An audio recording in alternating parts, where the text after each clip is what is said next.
السلام عليكم ومرحبا بكم خياتي ان شاء الله تكونوا بخير. اليوم طليت عليكم بهذا الفيديو وجيتكم بوصفه كعك النقاش البجاوي الاصيل اللي هذه الوصفه واش نقول واش نحكي عليها. يعني وصفه من اروع ما يكون، يعني من اروع الوصفات.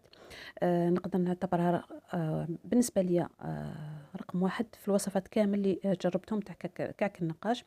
يجي ذوب ذوبا في الفم، يعني راح نعطيكم كامل لي زاستوس تاوعو باش تنجحوا فيه. واحد البنه فيه من اروع ما يكون، قلت لكم ويجي يذوب في الفم.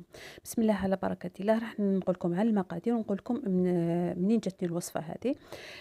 راح ندير لكم هنايا ارطل تاع فرينه، راح يخرج لكم 25 حبه حتى 26 حبه. راح نديروه بالسمن، لانه بالسمن راح يجيكم بنين. تقدروا ديروه بالمارغرين لكن مش حتجيكم كيما ديروه بالسمن.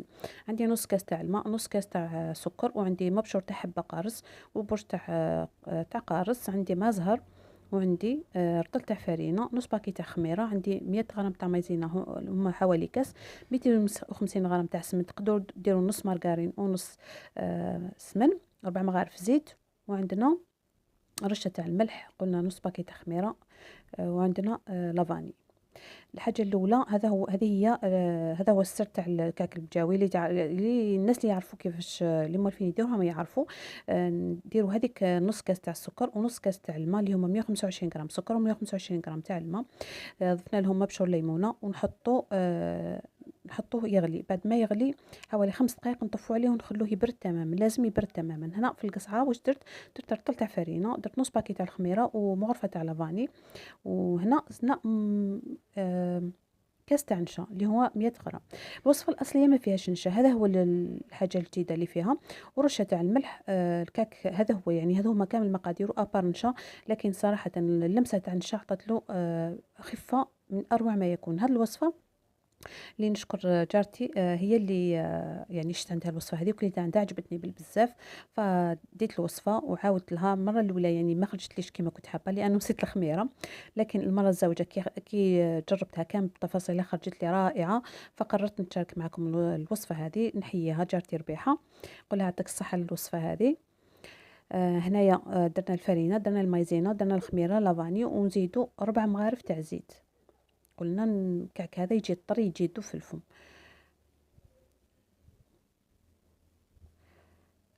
قلنا هذاك السيرو بعد ما يغلي حوالي 5 دقائق نصفوه ونخلوه يبرد تماما، ونضيفوا له 4 كاس تاع مزهر.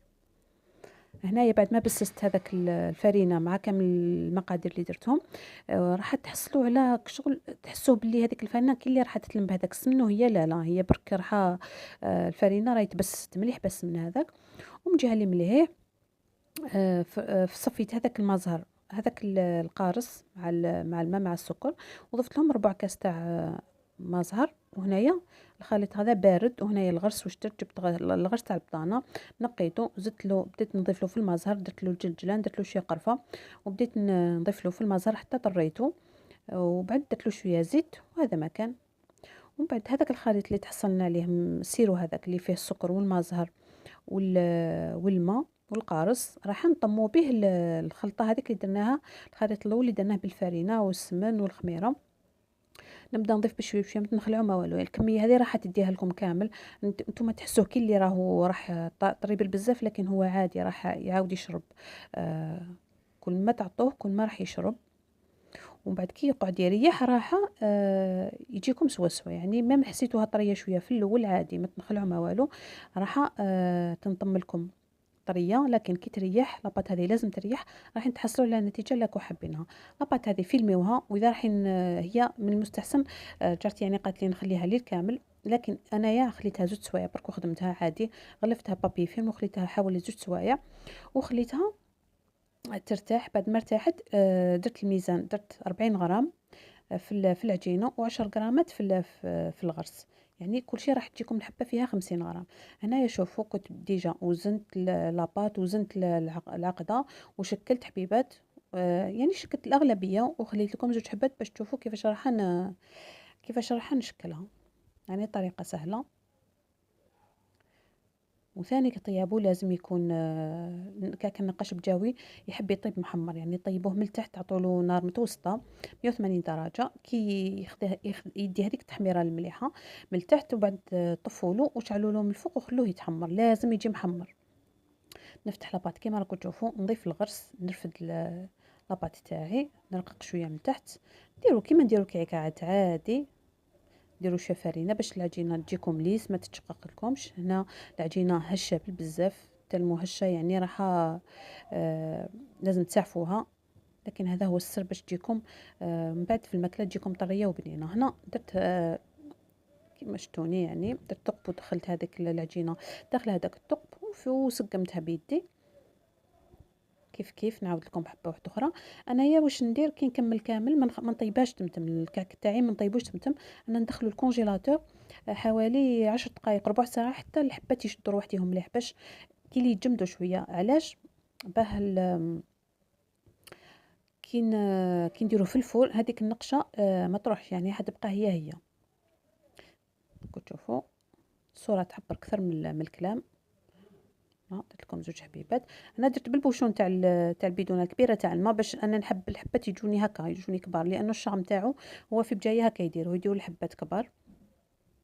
ومن بعد نجيب النقاش ونبدا نديرو في الفرينه وننقش. الا شفتوا هكا يلصق لكم، عاودوا نحوا هذيك لاباط اللي فيه وعاودوا ديروه في الفرينه، نقوه وعاودوا نقشوا. النقشه راح تكون هكا كيما راكم تشوفوا، هذه قدام هذه، ما تخلوش كامل الفيد.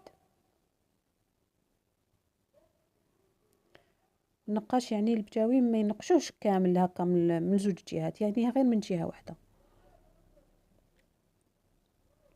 هكذا.